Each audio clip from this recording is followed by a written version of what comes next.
Imagine this. You come home after a long day, ready to park your bike in the spot you pay for every single month. But someone's already there. Not once, not twice, but over and over. At first, I tried being nice. Then they insulted me. That's when I decided, if you love my parking space so much, you can have it. Forever. If you've ever wished you could serve instant justice to someone who just doesn't respect you, smash that like button and subscribe. Today's story is about how one arrogant bike thief learned the hard way that patience has limits and revenge can be locked in steel.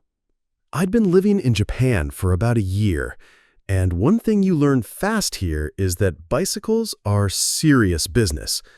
Everyone rides, but you can't just leave your bike anywhere. Parking costs money. I paid for my own monthly parking spot, number 105, my little square of asphalt paradise.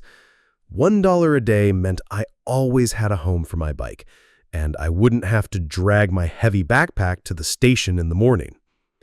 That peace lasted until he arrived. The first time it happened, I remember the little sting of disbelief. I turned the corner of my apartment building, and there it was.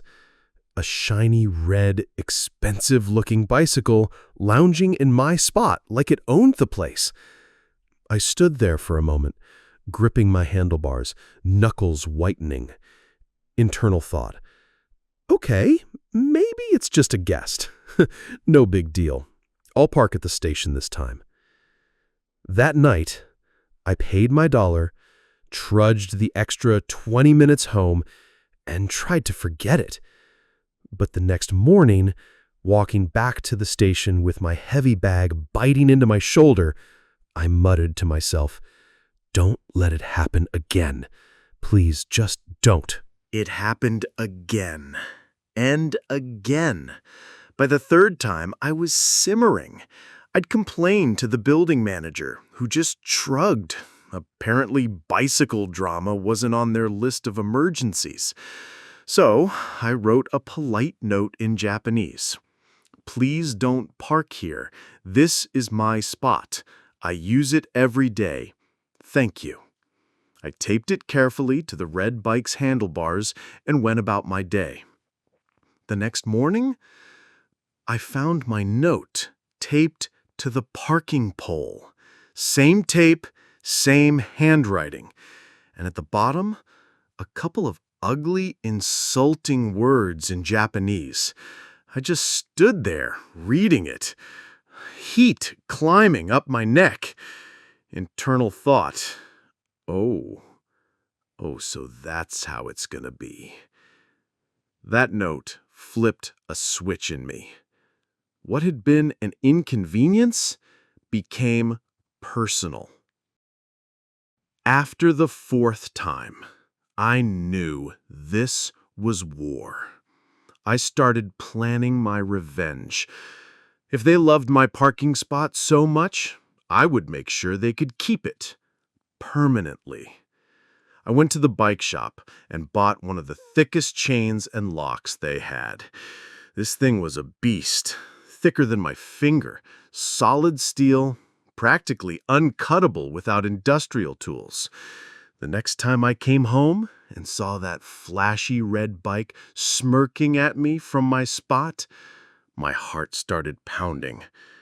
I crouched down, wrapped the chain around the frame. Click.